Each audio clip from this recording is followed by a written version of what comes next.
Lundberg here with Amy Campbell. And Amy, Jerry Jones didn't want Roger Goodell to get paid, and now he may have to pay. Well, the NFL is seeking more than $2 million from Jones and the Cowboys. Now, the initial reporting was a little confusing. Monday, the refrain was, OMG, Roger Goodell, fine Jerry Jones, this is crazy. Well, everyone can pump the brakes. It isn't actually a fine. It's an obscure compensation rule, and we'll get into what the money is actually about in a second.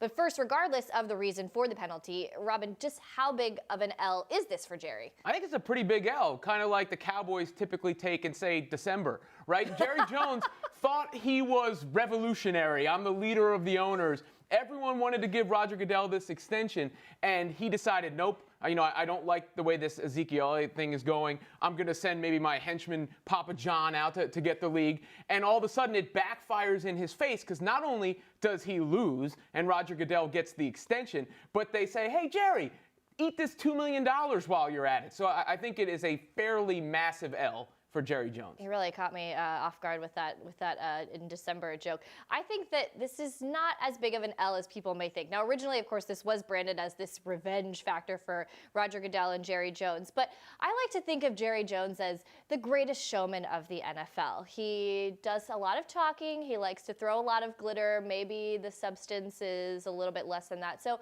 I don't know what is actually going to come of this, but I think the fact that people are talking about Jerry Jones is a win for Jerry Jones, and that's exactly what he wants.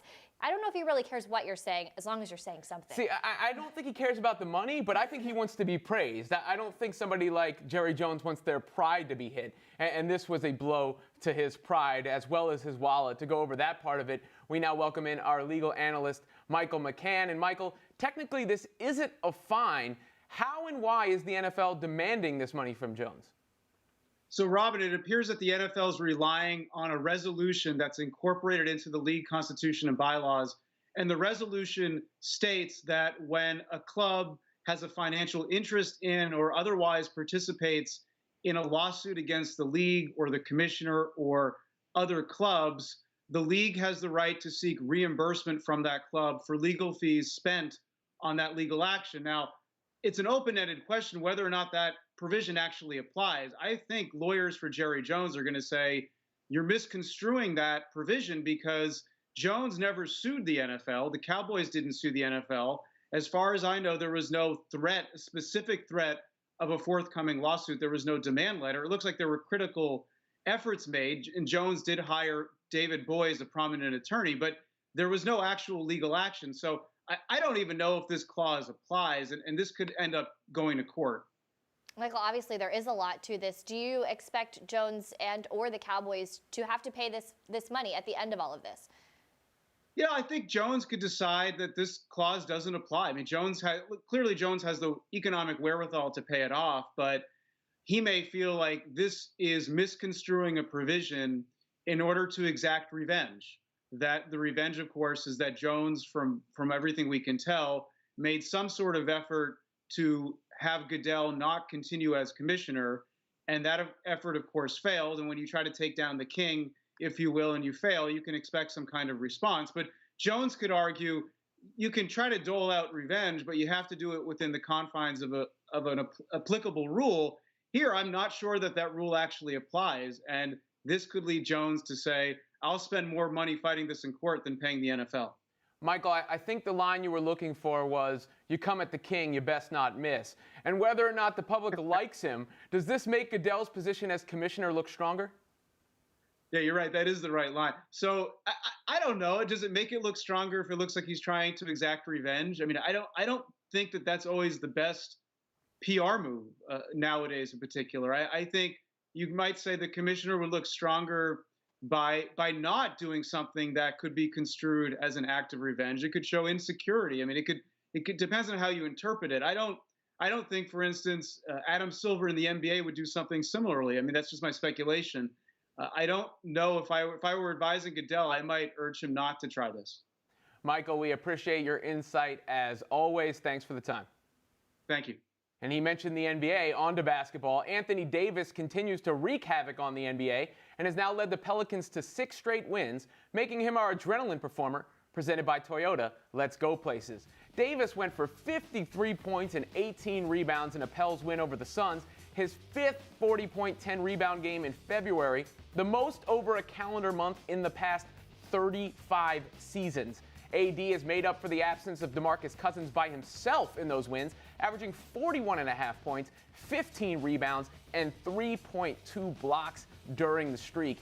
To me, Davis is clearly the best big man in the league, is a top 5 player overall, and has now made his way into the MVP conversation, considering Cousins' injury, the rest of that roster, and the Pelicans still being in the middle of the Western Conference playoff mix. I think the MVP race now a 3-man race between James Harden, LeBron James, and Anthony Davis. You know, people have been sleeping on AD all season. Now they're talking about him now. We've been talking about him for a long time here on SI now. I know we have been giving him a lot of love. I think he absolutely is in the MVP conversation, but the question to me now is, what does MVP mean? Are you going with value? I think he is the most valuable player right now. This team would be nowhere without him.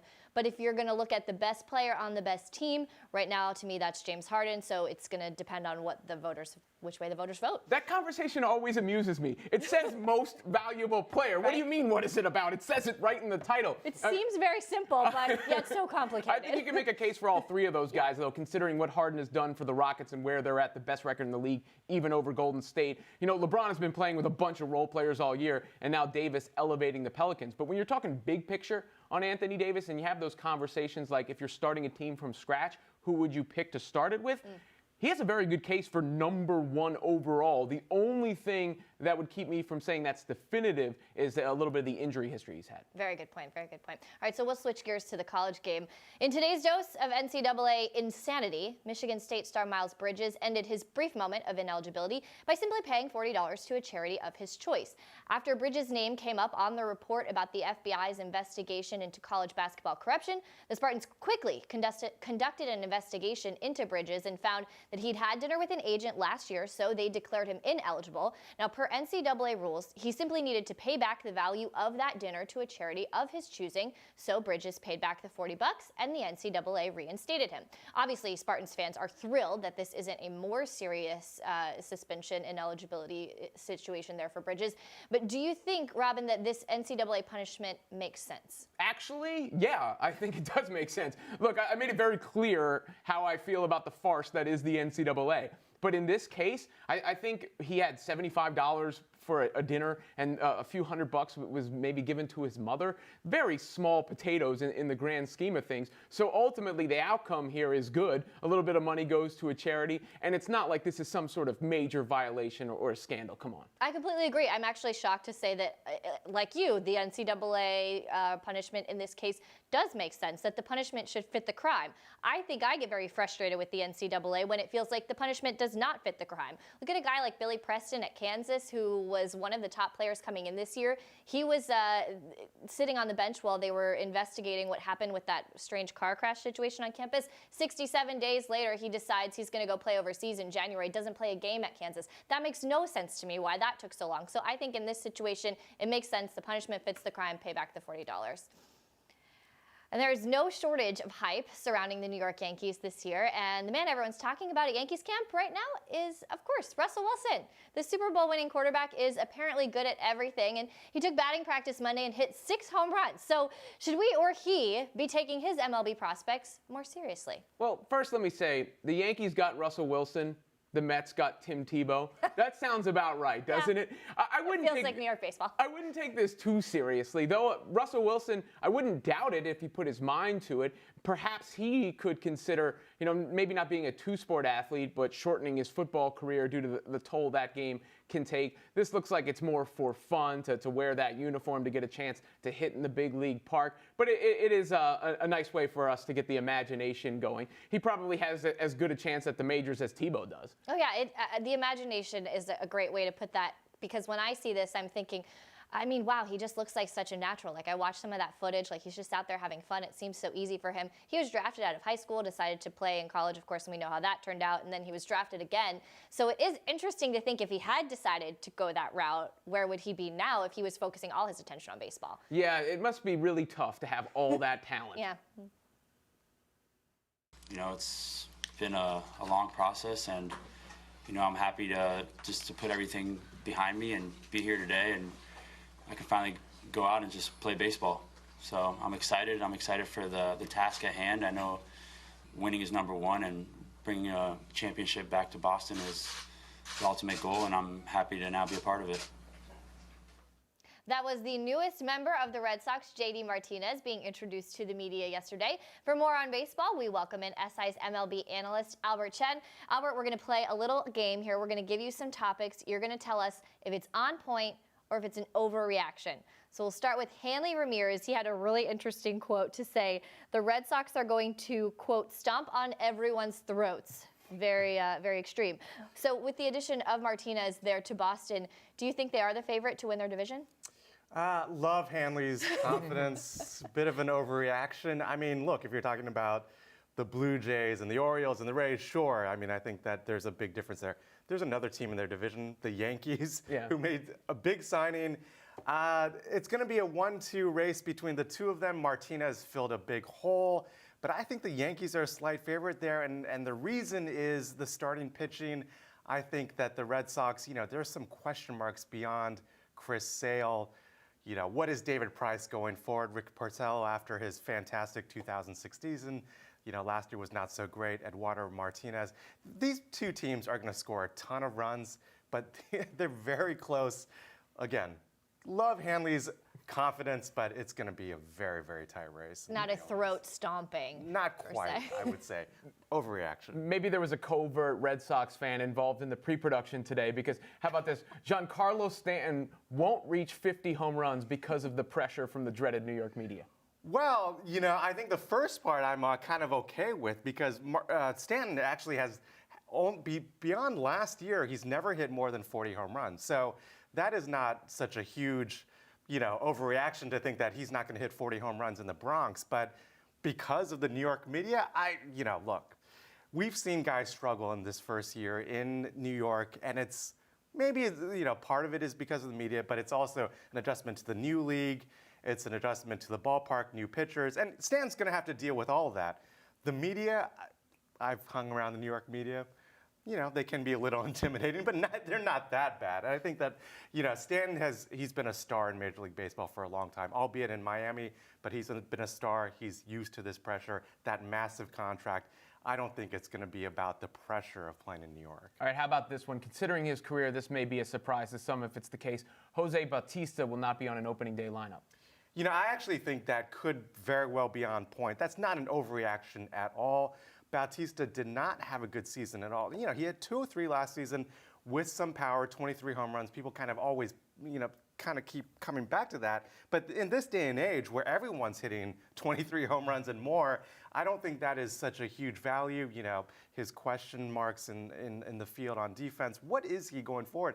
It's kind of stunning. I mean, Bautista, one of the biggest stars just a few seasons ago, and here we are. I do think at the end of the day, the Rays, a team like that, will sign him to a cut rate 1-year deal. He'll hang on, but not an overreaction. I would not be shocked if on opening day he doesn't have a team. Well, one of the trending topics here from spring training so far is Kyle Schwarber's new look. A lot of weight loss for this guy, looking really good in spring training. Do you think that weight loss, though, is going to drastically affect his numbers? We got the side-by-side here. I love this. The side-by-side. And yeah, the guy on the right there is the early Cactus League's leader in stolen bases, oddly enough, as of a few days ago. He's kind of completely transformed himself. I mean, with Schwarber, what's interesting is that, it's all about consistency, getting at-bats, and because of the weight gain, or because of his weight, there's always a question, what is he, a catcher, is he an outfielder? And now because of the weight loss, I think he's going to get more at-bats because he's going to be, have better movement on the bases, but much more importantly, in the field, in the outfield, he's going to be a better defensive player. So I think it's an overreaction to think his numbers are going to go down because his numbers are going to go up because his at-bats are going to go up. I think he's a very good offensive player in terms of his baseball IQ. He's going to do just fine. And I think if he gets the at-bats, he's going to hit. How are we going to criticize someone for getting into better shape? Come on. All right, how about this one? Sandy Alderson said that he expects Tim Tebow to make the majors at some point. We won't go that far, but Tim Tebow will advance to AAA this year. AAA, I mean, look, if we listen to Sandy Alderson, he'll basically be hitting third for the Mets at some point.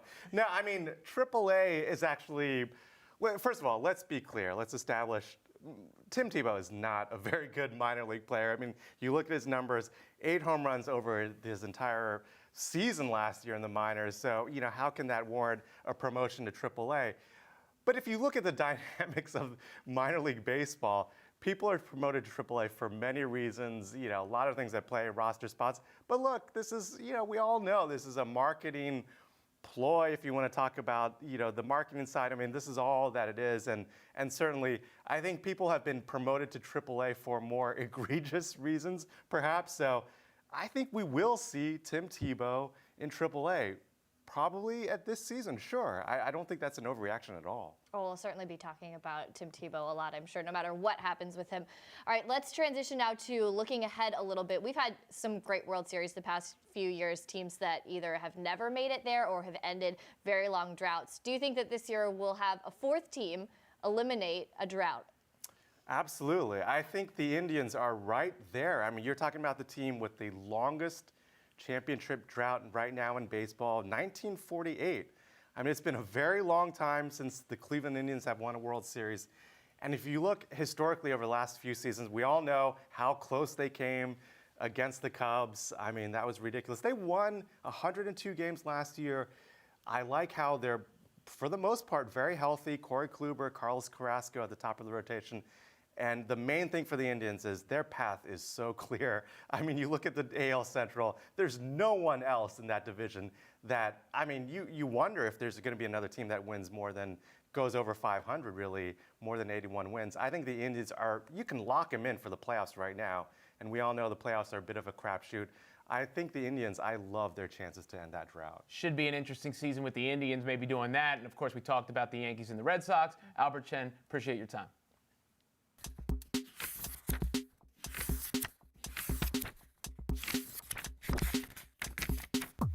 Of course, the experts are trying to figure out the tournament come March. Some complications have arisen, and to go over that, we're joined by our college basketball analyst, Dan Green. How will the lingering FBI probe, do you think, affect the tournament predictions? This is kind of a cop-out, but it's almost impossible to know. A week ago, we didn't even know a lot of these teams were going to be implicated or reported to be implicated. The one thing that it looks like we're not going to see is some mass suspensions or declarations of ineligibility. Schools have moved pretty quickly to declare their guys eligible, almost weirdly quickly in some cases.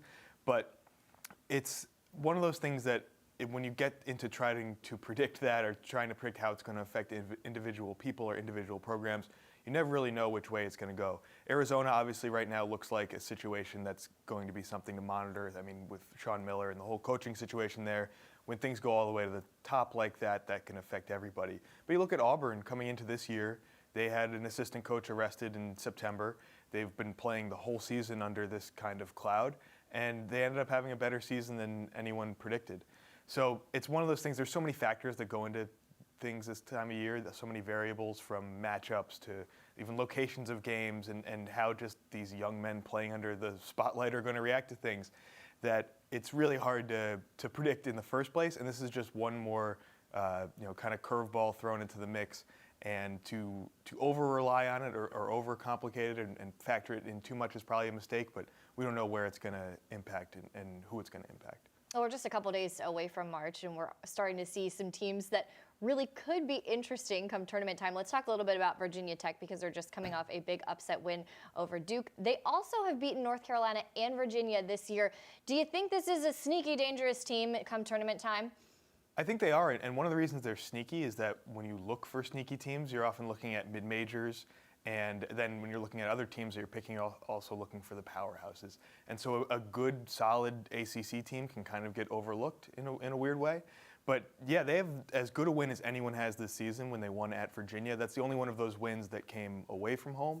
But when you've beaten those caliber of teams, you cannot be ruled out at all. Now, they're not a team that's going to wow you in a lot of ways. They're not great shooters outside. They're not particularly big.